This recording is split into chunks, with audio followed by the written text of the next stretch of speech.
video where I kind of ramble about D&D, and today I'm going to ramble about the alignment charts. Alignment is not really something 5th edition uses anymore. We've gotten to a point where it used to sort of like define your character. Now it just sort of defines you as a person, which is really weird to me.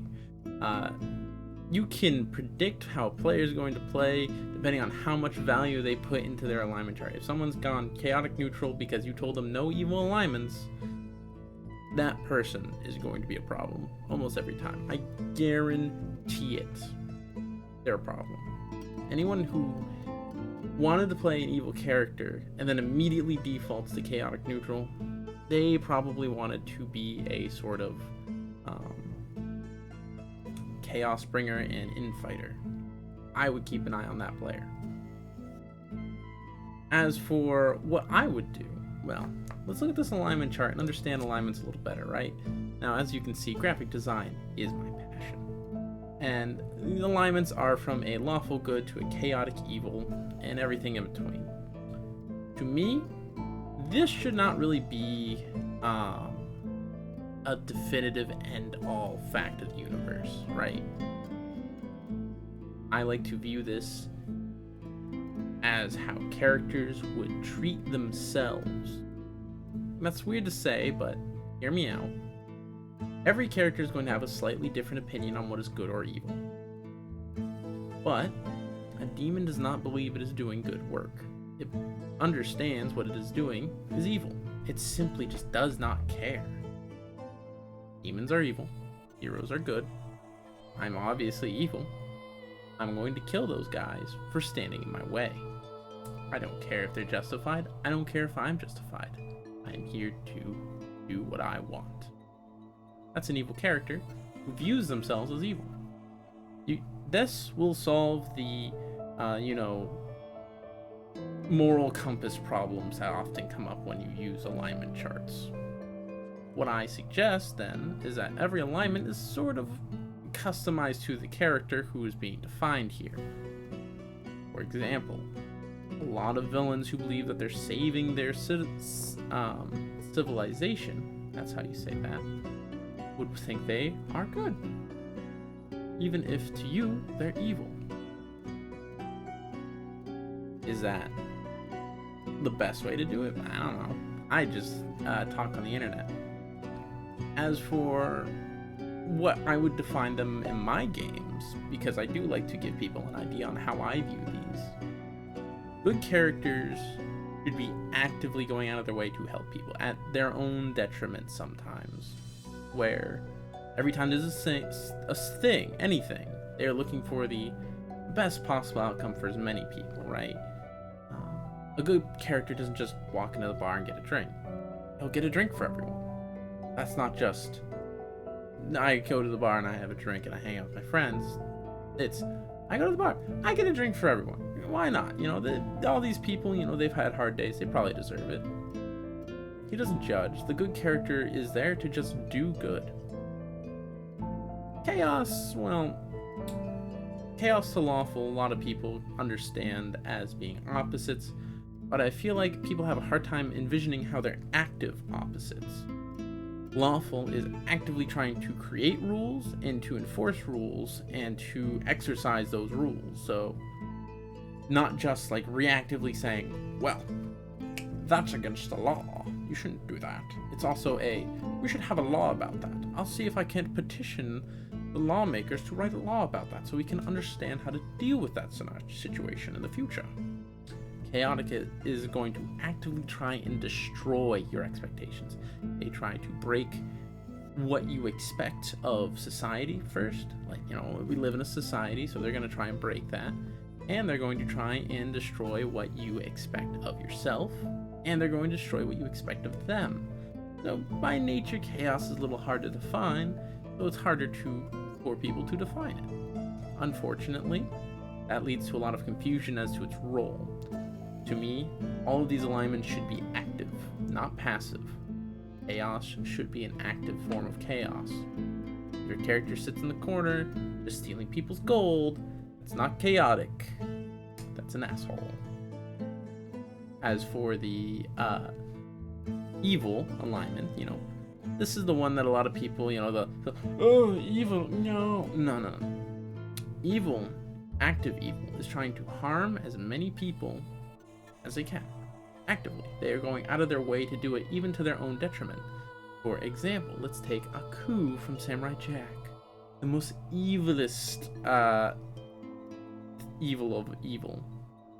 He betrays literally everyone. Everyone. Even when it doesn't make sense to, right? That's not because he was wanting to betray. It was an impulse. It was him being actively evil rather than just being moderately inconveniencing our protagonist, right? He was actively evil. He had to do the most evil thing. He had to hurt the most people. Even if, and he would uphold his side until the person no longer had use for him. That's how an evil character should play in a party.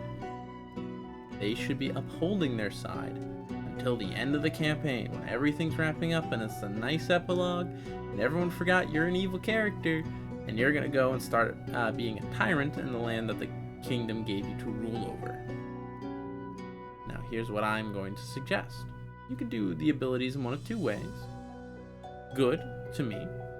I would always like the theme around the hero of the story sort of notions we see a lot in cinema, right? The power of friendship, or the desperate last holds, the underdog stories that just have that like moment of sorrow into a moment of triumph. What I would like to do for good, you can do it one of two ways. Either once a session, a good character can add a +1 to a d20 roll, or if you want to do it once a character, like a once a game sort of thing, they could have a free cast or revivify. Now, the +1 idea, really good when you want to have the like holding off the big threat, and they triumphantly, they all the friends and family flash in their mind, and they deliver the big blow, and it's a big yay, or the once a campaign thing is holding their dying friend in their arms after suffering a horrible 9th level fireball. The single tear runs down their cheek, hits them, the friend revives. It's a miracle. Let's go kick the bad guy's butt, I think that's really fun for cool storytelling. Lawful, to me, I would like to give the lawful character the sort of stoic, like when you think of law, you're thinking of the lawman, you're thinking of the guard, the stoic stonewall who will never stop. Lawful to me, if you're going to do it once a game, you would do it the end of status effect, afflicting them. Like once a day. That would probably wouldn't last longer than 24 hours.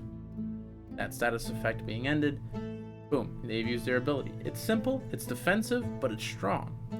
Once a character, I think I would have that ability be something more along the lines of they can just not die.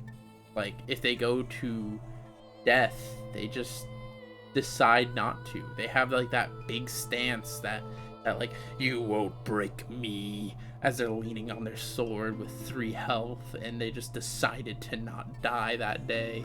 I think that would be really cool.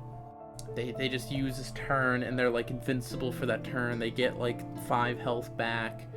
That would be really fun. Chaotic, once a game, here's what I would like to do. I would like to give them a sort of coin that they can flip once a game, and on heads it's a critical success, and on tails a critical failure. I'll make the chaotic characters really fun and entertaining. As for the once a game or once a character thing, I'm not so sure what to do there. I do, however, think that you should work with your character and your dungeon master, because every chaotic character should probably be different. Evil? Well, I know how to do evil. Evil, if you were going to do it for the once a game thing, I'd actually have be a passive. It always happens. Whenever they hit an enemy that is surprised or has not taken a turn yet in combat, they add their proficiency to damage. Not a big ability. It doesn't, make headlines. But it makes them want to be more proactive. It makes them want to start the fight. It makes them want to initiate. It makes them want to be strong at the beginning, and they lose their power as time goes on, like many stories. However, the once per character ability, the big one, the one that an evil character can't cast very often. I like the idea of letting an evil character steal the powers of something they killed once, you know. And that's something that'll sit in their back pocket for a long time until everyone forgets about it. Then you've killed the Grand Dragon, and the evil character says, Dungeon Master, I would like to use my alignment ability and steal the dragon's power for myself. I think that'd be very fun, because to me, that lets the evil character be a villain. It lets them be a villain, it lets them be a threat, and it creates a new storyline. Maybe they can't handle all that power. Maybe it's slowly corrupting them. Maybe the dragon is clawing its way back to reality through this cord of fate that this evil character has brought upon themselves and is trying to possess it. You could do so much cool shit with that. As for the corners, I would make them decide which one of the two abilities they want. And as for neutral, well, neutral is as neutral will be to me. I don't think we need to give neutral an ability. Why is that? Well, to be neutral, you don't have to do anything special. Such, why do you need something special? Your specialty is to be not special. All of these, good, chaotic, evil, they have to actively partake in that role to maintain that alignment. And if they use their ability, well, their alignment won't really matter as much. But if they don't uphold their alignment, I think they should go to neutral. I think that's a fun way to do the alignment system. I don't know. What do you think? Please tell me. Do you have any ideas for neutral, or you have some cool ideas for the corner areas? I would actually love to hear. I'm planning on doing a lot more of these rants. I plan to do a lot more talks, and in general, I want to just hang out with people. I do a lot of D&D. I think this is a cool idea. I hope to see you all in another video.